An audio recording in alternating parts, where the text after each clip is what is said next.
就算大家之前冇聽過呢個大名，如果你哋呢幾日有上網、有睇電視、睇新聞，都一定有聽過呢個人啊！佢就係 IShowSpeed，有啲人叫佢做甲亢哥。佢嚟咗香港短短嘅時間咧，就已經造成好大混亂啦，所以基本上新聞日日都見到佢嘅。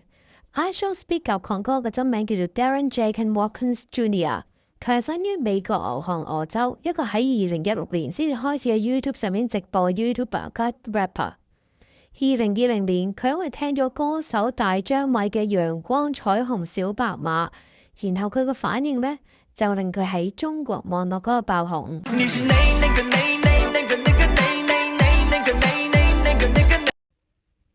就係因為呢一句歌詞啊，俾甲亢哥聽到以為係侮辱性嘅詞語，侮辱黑人嘅字啊，咁所以咧佢就有一個好嬲，但係好好笑嘅反應表情，咁咧令到佢連喺中國內地咧都即刻廣為人知。呢一個嚟自美國得20歲嘅 YouTuber，短短幾年間咧已經有3820萬個 followers。因為佢嘅直播風格又爆炸又搞笑，佢1秒鐘可能爆笑啦，然後又可能突然間發脾氣喎。其實真係冇人估到佢下秒會做啲咩㗎。有時佢大聲叫蘇，打機打到發癲，發脾氣又喊出嚟，但係下一秒又可以再跳舞講笑喎，甚至做一啲非常之出位嘅行為。因為呢啲特質令到佢非常之特別，網民好中意佢，佢受到網民熱烈嘅追捧，直情當佢係大明星咁啊！有啲人咧好中意佢啦，覺得佢非常之有娛樂性，甚至乎係非常充滿同理心嘅。但有啲人就非常之討厭佢，甚至有人質疑佢係咪有心理問題。今日我哋就係唔係由心理問題嗰方面嘅出發去睇嘅，我哋係想睇下點解咁多人睇佢，佢又唔係最叻打機，又唔係最靚仔，甚至經常俾人鬧，但係偏偏就因為呢一種癲癲地真情流露嘅風格，吸引住千萬觀眾每日睇佢嘅直播或者睇佢嘅 video。唔單止因為佢搞笑同埋癲，其實我諗係有啲心理學嘅理論可以解釋嘅。咁今日我哋就會用幾個心理學嘅理論帶你去分析 IShowSpeed 點樣成為超紅嘅網絡紅人，就算喺世界各地唔同地方出現，都咁多人追住佢跟住佢，解釋下佢係點樣透過自己嘅情緒表現同埋群體認同去吸引全球觀眾嘅眼球。IShowSpeed 甲亢哥嘅行為咧，其實經常都係好出人意表嘅。1秒之前咧，佢係喊緊啦，下一秒咧可能就發脾氣喎，但係再下一秒咧，可能佢又變翻正常，或者好興奮咁樣跳舞，甚至乎係尖叫。觀眾咧係永遠都估唔到佢下一步會做啲咩㗎。正係因為咁咧，大家先追住嚟睇喎。咁因為心理學嘅角度嚟講咧，呢一種就叫做不可預測嘅回報機制 （variable reward system）。呢一個 variable reward system 係會刺激大腦嘅多巴胺分泌，咁情況咧就好似玩老虎機或者賭錢咁樣啦，係可以令人好上癮嘅。如果你曾經咧有聽過心理學家 B.F. Skinner 同埋佢嘅實驗咧，咁你就知道佢係可以研究到點樣透過 reinforcement schedules，即係增強模式，去增加一個人嘅行為強度同埋次數。咁例如咧，佢有一個實驗啦，就係一隻老鼠被放喺個籠入邊，咁佢學識咗咧，每撳一下掣咧就會有嘢食嘅。咁但係如果你訓練佢每3下先有1次有嘢食咧，咁呢一個咧就叫做 fixed interval reinforcement schedule，即係話係個時間係特定嘅，每次都係譬如特定2次、特定3次咁先至會有佢嘅 reward。咁但係當呢一個行為唔係特定嘅時候，即係有時撳3次，有時會撳5次，有時撳1次。呢一個次數上嘅變動呢，原來係會令到人類嘅反應好大嘅，甚至乎係令到人嗰個行為係增強得好快同埋好大。咁呢一個行為咧係非常之難以被消除，即係 resistant to extinction 啊。譬如話呢個老鼠啦，佢已經學識咗撳掣有嘢食，但係如果研究人員停止俾嘢食佢咧，老鼠會點呢？老鼠唔係唔會撳呢個掣，老鼠而係會變咗。非常之瘋狂咁樣不停去撳掣，甚至乎係撳非常之耐先至放棄。而現實中咧，老虎機啦或者大部分嘅賭博遊戲咧，就係會生嘅一個叫做變動比率增強嘅例子。呢個變動比率增強嘅例子咧，其實係無處不在嘅。例如咧，我哋大家香港人比較熟悉咧，就會係譬如夾公仔機啦，因為你永遠都唔知道咧係要入幾多次錢先至可以夾到嗰個公仔嘅。咁呢一種好上癮嘅嘢咧，就同賭博係好相似。咁除咗呢樣嘢之外咧，當然我哋應該不停睇手機啊，或者 Instagram、TikTok 啊、YouTube 啊。打機啊，其實都係用緊相似嘅原理。咁由於因為唔知道幾時先有回報，即係我哋好似個老鼠咁，唔知要撳幾多次先至有嘢食，所以我哋會忍唔住，再整多次啦，再撳多兩下啦，就係咁樣。咁心理學上咧，有時都會叫呢個現象咧，叫做拉斯維加斯效應 （Vegas effect）。意思即係話咧，當人面對有機會得到驚喜或者回報嘅情況啊，就會有一種發燒式嘅衝動去重複某啲行為，難以控制嘅。咁當我哋睇IG 嘅時候，或者 TikTok 或者 YouTube，因為我哋係唔會預料到下一個出嚟嘅 video，我哋中唔中意，或者會唔會令到我哋笑，令到我哋好興奮、好開心。咁由於呢一種 excitement 咧，就會令到我哋不停去重複繼續碌、繼續碌，咁係控制唔到，係其實會上癮嘅。除咗我頭先講嗰啲例子之外咧，其實日常生活中都有其他嘅活動係會咁樣嘅喎。有啲比較健康嘅活動咧，原來都係同呢個拉斯維加斯效應有關嘅。譬如釣魚啦，因為你唔知幾時會釣到魚，所以你要一直咁樣等啊。或者係有啲人中意集郵啊，儲啲 Pokemon card 啊咁樣。咁呢一樣嘢都係同一個機制嘅。咁就係正正因為呢一種唔知下次幾時嘅成功咧，會係到底喺第幾次出現啦。咁所以會不停咁樣做落去嘅，做到停唔到手。呢個過程咧係會觸發獎勵系統去釋放多巴胺 （dopamine）。咁你哋記住注意喎，呢個 dopamine 唔係喺你好開心得到嗰樣嘢嗰陣時釋放嘅，反而係喺你期待緊嗰陣時釋放。所以解釋到點解啲人係咁碌個電話，因為你碌緊嗰陣時已經有 dopamine 啊嘛。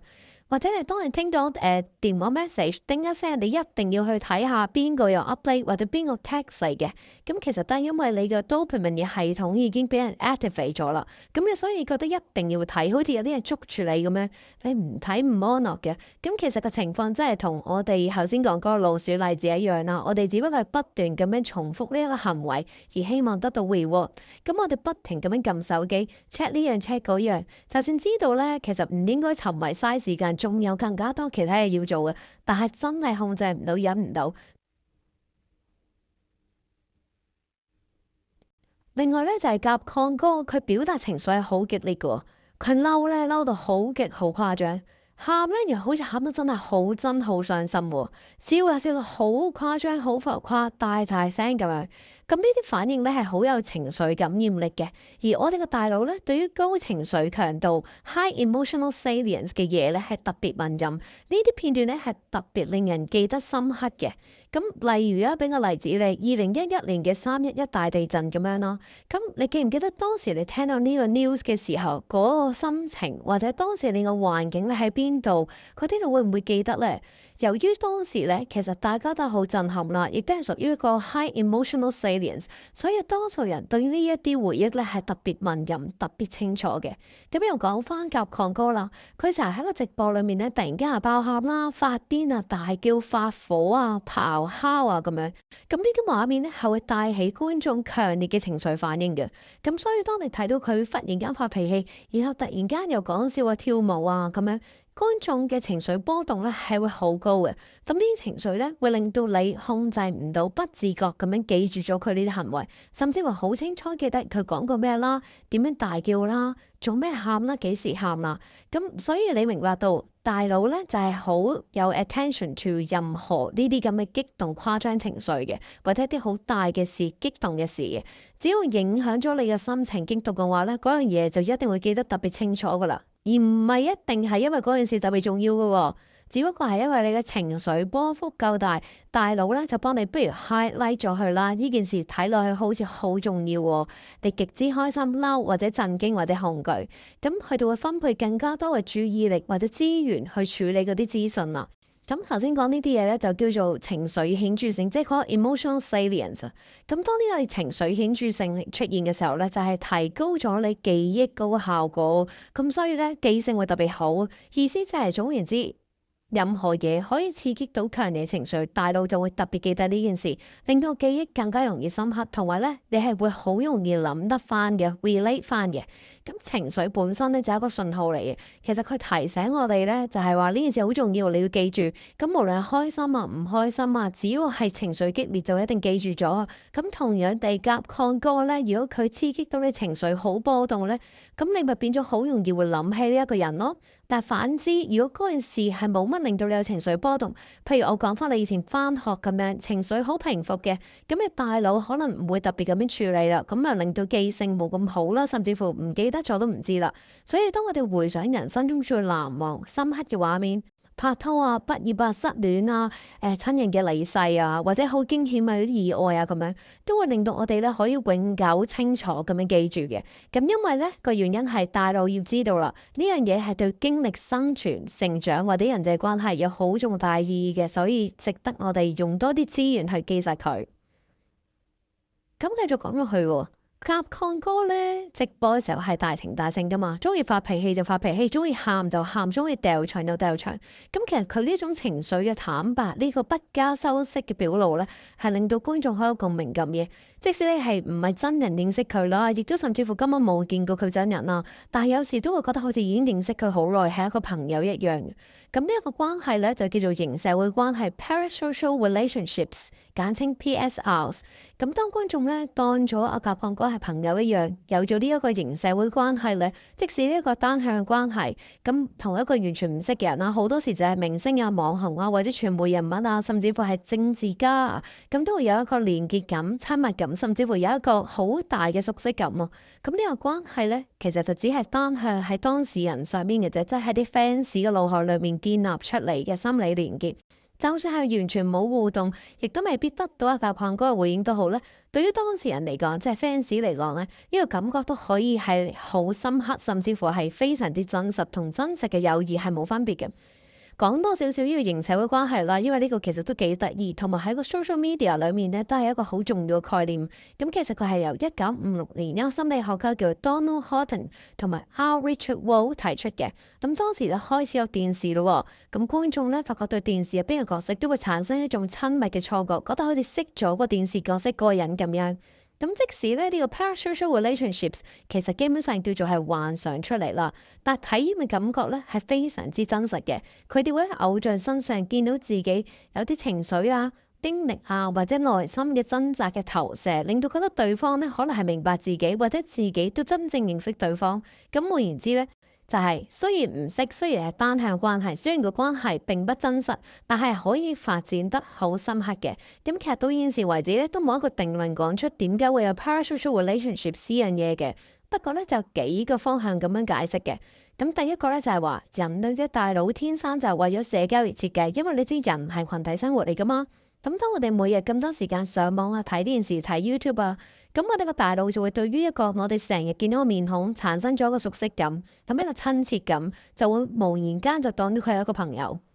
咁但係咧，另外有一個咧幾相反嘅講法嘅，咁就係話可能因為孤獨感。咁有研究就講過，越孤單嘅人咧係越容易投入呢個型社會關係嘅。因為現實裏面揾唔到真正嘅朋友，所以咧就喺呢個虛幻嘅世界裏面有一啲叫心理上嘅依靠。但係咧後期亦都有好多新嘅研究有相反嘅觀點，例如心理學家 Rachel Foster，佢發現咗咧，就算喺現實上已經有好多好多嘅朋友，佢哋都一樣可能會有呢個 parasocial relationships，甚至乎有啲 case 係更加強烈嘅 parasocial relationships。咁其實佢喺日常中社交能力係好好噶嘛，佢已經有好多嘅朋友，咁就同之前所講嘅孤獨感就變咗係有一個相反嘅概念。原來咧，佢就係話有啲人唔係因為孤單而想得到呢啲parasocial relationships，即係投射咗喺啲明星身上啊、網紅啊，覺得佢哋係自己真正嘅朋友，反而係天生嘅，因為天生佢哋可能係對人際關係有更大嘅需要，咁所以令到佢哋咧係好容易睇到呢啲關係，呢啲人啊就投入咗個關係，覺得佢哋係識得佢哋嘅，當咗佢哋係朋友咁樣嘅。嗱，今時今日咧就唔止電視啦，我哋有唔同嘅社交平台，例如 Instagram 啊、YouTube 啊、TikTok 啊，大量嘅 influencers 每日都將自己嘅生活、喜好、興趣全部一一咁樣披露喺觀眾嘅面前，令到大家咧對佢哋非常之熟悉，就好似見到一個朋友日常生活做嘅嘢咁樣。咁咧，大家都好想知道，到底呢一種型社會關係其實對社會或者對人類係有正面定負面嘅影響嘅咧？咁所以2022年有一個喺 Current Opinion in Psychology 嘅 research 就指出啦，咁其實咧呢一個型社會關係咧係有正面亦都有負面嘅。咁正面嚟講咧，其實佢係可以鼓勵啲健康嘅態度或者行為，譬如如果你見到呢個 influencer 會做啲對街上面譬如乞衣啊或者啲無家者好關心啊鼓勵啊，咁你哋亦都會覺得，咦係喎，我個朋友都係咁喎，其實我應該都係咁喎，因為佢哋已經當做呢個 influencer 朋友嘛，咁亦都會有陣時係可以有一個共同存在感，咁令到大家覺得好似我都應該好似呢個 influencer 咁樣，我正面面對可能有啲係一啲關於有癌症啊，或者天生有缺陷啊，咁我亦都要好似佢哋咁樣，我哋要堅持，要面對，唔可以咁容易放棄。咁又或者咧，係可以透過甚至乎呢個關係，就係令到大家消除一啲對某啲疾病啊，或者係某啲群體嘅歧視嘅。譬如如果你見到有一個人佢有自閉症嘅，有個 influencer 係自閉症，咁你已經從呢個社交媒體認識咗佢，咁你會覺得，咦，原來自閉症嘅人係咁嘅，佢哋可能係唔中意正面望人嘅喎。咁你了解到日常生活，如果你見到有啲人係可能同你眼神有避免接觸嘅，以前或者你會覺得啊，呢個人點解咁冇禮貌，但係而家你可能多咗一層。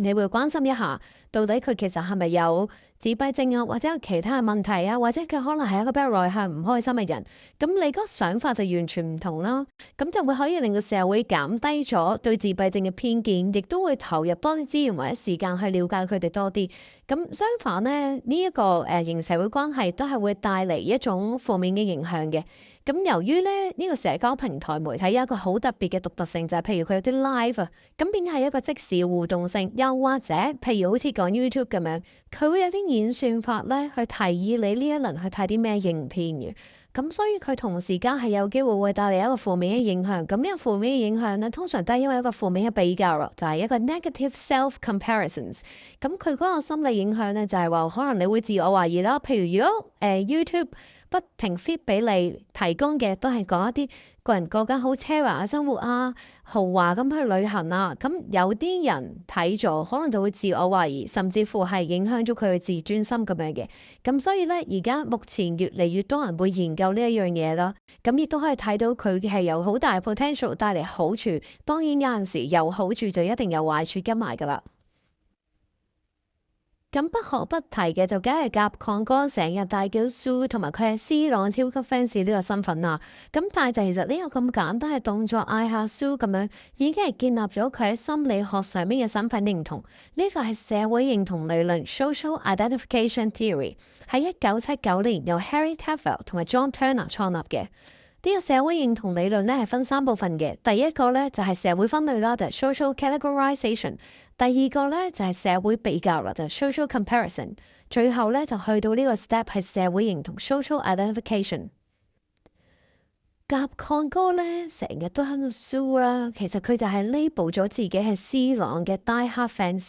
咁佢呢個自我定位係非常之清晰明確嘅，即係我唔係 Manchester fans，我又唔係中立，而我係非常之堅定、非常之忠心嘅 C 朗 fans。咁所以如果其他 C 朗 fans 一聽到佢嗌 sue 咧，就即刻知道佢係自己人啦。咁佢係自己人喎，哇！我哋梗係要撐佢啦，係咪先？咁好得意地，中意甲亢哥嘅人咧，其實佢哋亦都會中意其他中意甲亢哥嘅人噶。大家都係 fans，即係大家都係自己人啊。咁你話呢個群體有幾咁大？咁呢一個就係 social categorization，即係大家已經分咗我哋係自己人啦，係同一組啦。咁然後去到下一個 step 咧，就係 social comparison 社會比較。當佢哋認定咗自己係屬於呢個群體咧，其實佢哋通常都係為咗呢個群體覺得好自豪，而睇到呢個群體嘅優點嘅。